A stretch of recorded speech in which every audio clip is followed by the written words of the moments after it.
Bismillahirrahmanirrahim. Assalamualaikum warahmatullahi wabarakatuh.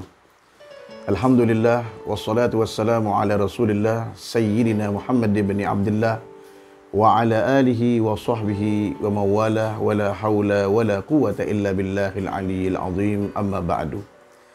Hadirin hadirat, pemirsa pencinta Majlis Ta'lim dan Salawat Nur Hidayatullah dimanapun anda berada, semoga kita semua dalam naungan rahmat, hidayah, taufik dan inayah dari Allah Subhanahu wa taala. Amin ya rabbal alamin.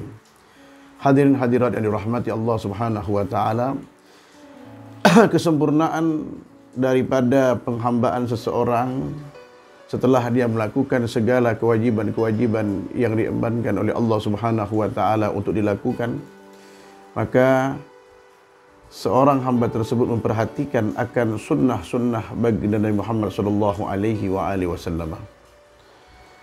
Sehingga ketika sunnah-sunnah baginda Nabi Muhammad sallallahu alaihi wasallam dibarengkan dengan pelaksanaan ibadah fardu tersebut, maka terjadilah sebuah kesempurnaan dalam peribadatan kita kepada Allah Subhanahu wa taala.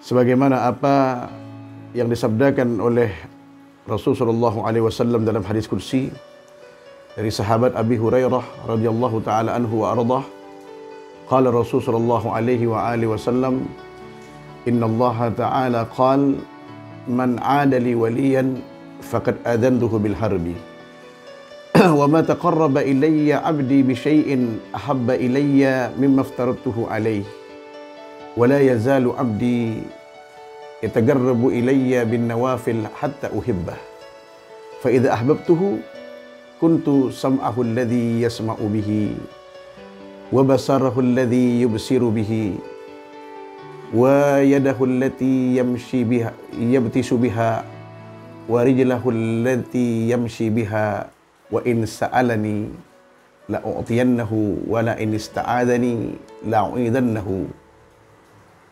Rasulullah SAW dalam hadis kursi bersabda, sebagaimana apa yang Allah Subhanahu wa taala firmankan, barang siapa yang memusuhi daripada waliku, orang-orang yang istiqamah dalam peribadatannya kepada Allah Subhanahu wa taala, maka Allah mengatakan, aku umumkan perang kepada orang tersebut. Dan tidaklah seorang hamba mendekat kepadaku dengan sesuatu yang lebih aku cintai daripada perbuatan-perbuatan dan amal-amal ibadah fardu yang aku wajibkan kepadanya. Dan senantiasa hamba tersebut mendekat kepadaku dengan melaksanakan ibadah-ibadah sunnah, maka di saat itu aku menyukainya, aku mencintai hamba tersebut yang menambah daripada ibadah fardu dengan ibadah sunnahnya. Ketika kecintaan aku sudah terletak pada diri seseorang hamba itu, maka aku, kata Allah Subhanahu wa taala, akan menjadi pendengaran di saat dia mendengar. Aku akan menjadi penglihatan di saat dia melihat. Aku akan menjadi tangan di saat dia berbuat, dan aku akan menjadi kaki baginya di saat dia melangkah. Jika dia meminta kepadaku, maka permintaannya akan kukabulkan. Dan jika dia memohon perlindungan kepadaku, maka aku akan memberikan perlindungan kepadanya. Artinya, ketika seseorang menyempurnakan daripada ibadah dan perintah-perintah fardu Allah Subhanahu wa taala yang wajibkan kepadanya dengan ibadah-ibadah sunnah, maka di situ Allah Subhanahu wa taala meletakkan kasih sayangnya Allah kepada hamba tersebut. Ketika Allah sudah memberikan kasih sayang kepada hamba itu dengan pelaksanaan apa yang ia lakukan daripada perbuatan dan ibadah fardu dan ibadah sunnahnya, maka Allah akan menjadi seluruh panca indera baginya. Pantauan Allah, monitor Allah, perhatian Allah tercurah, terfokus di seluruh daripada organ tubuhnya. maka tentunya tidak akan bergerak daripada organ tubuh tersebut dan tidak akan berbuat melainkan dalam keridhaan Allah Subhanahu wa taala. Hadirin yang dirahmati Allah Subhanahu wa taala. Bukankah ini adalah merupakan puncak daripada peribadatan kita kepada Allah Subhanahu wa taala? Maka untuk itu, di samping kita melaksanakan daripada ibadah-ibadah fardu yang memang sudah seharusnya untuk kita lakukan, maka jangan pernah kita lupakan akan ibadah-ibadah sunnah yang telah disampaikan oleh baginda Nabi Muhammad sallallahu alaihi wasallam, yang tentunya kita tahu dan pahami bersama. Ar-Rasul sallallahu alaihi wasallam la yantiqu 'anil hawa in huwa illa wahyu yuha. Rasulullah sallallahu alaihi wasallam tidak berucap, tidak berbicara, tidak berbuat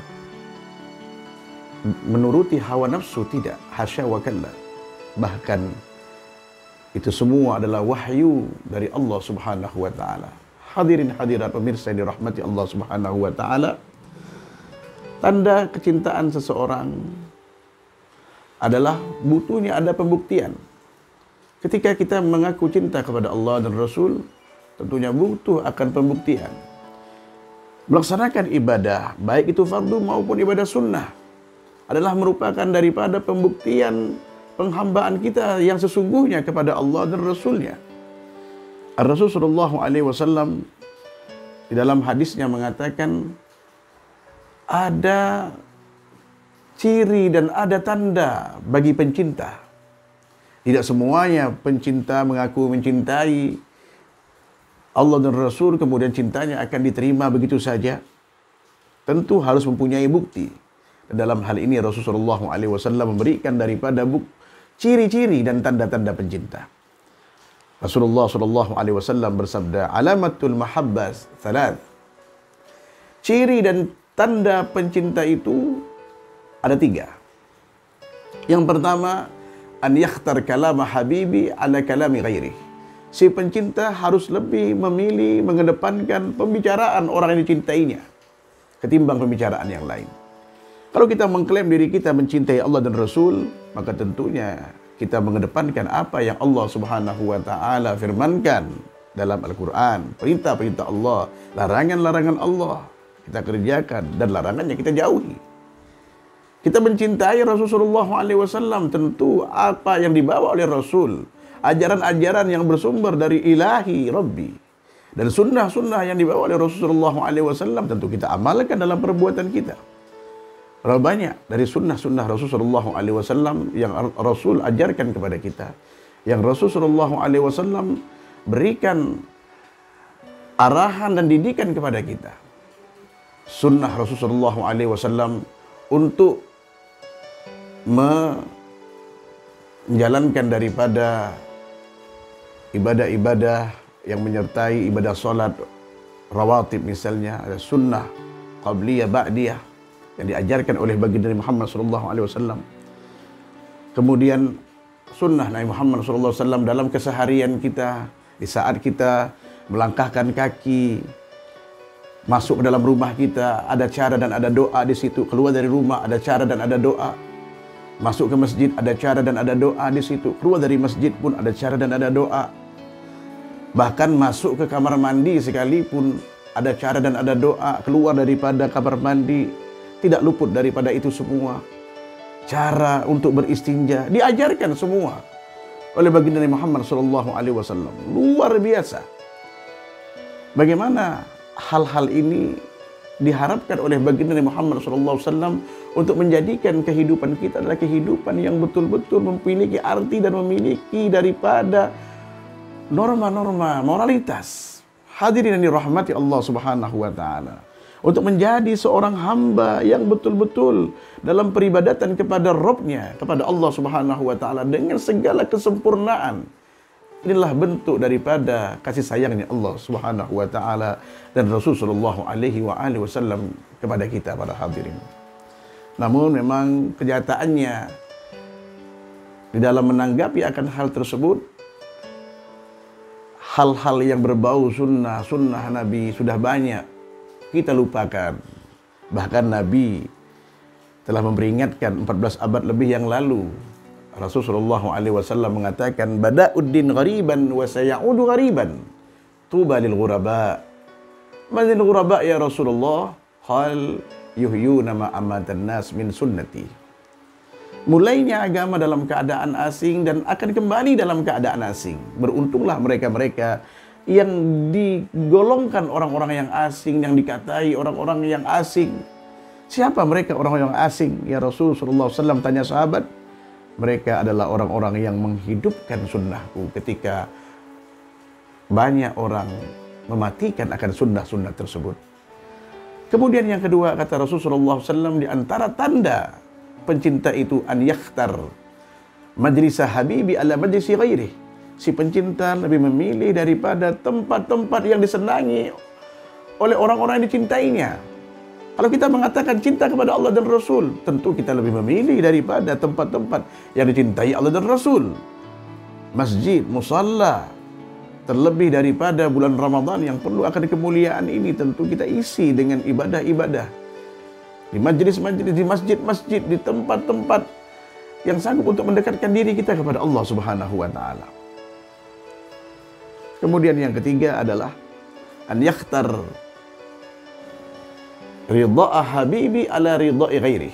Si pencinta harus lebih mengedepankan dan memilih kemauan atau kesenangan orang-orang dicintainya. Ketika kita mengaku cinta kepada Allah dan Rasul, maka tentunya kita lebih mengedepankan dan memprioritaskan daripada apa yang menjadi kesenangan dan keridhaan Allah, kesenangan dan keridhaan Rasulullah SAW dalam kehidupan kita.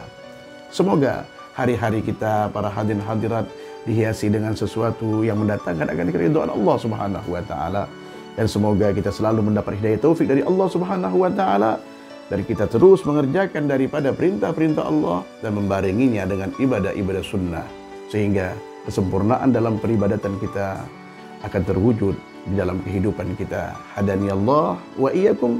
Assalamualaikum warahmatullahi wabarakatuh.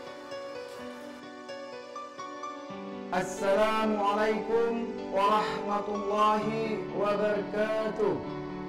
Alhamdulillah, wassalatu wassalamu ala rasulillah Sayyidina Muhammad bin Abdullah wa ala alihi wa sahbihi wa man wala.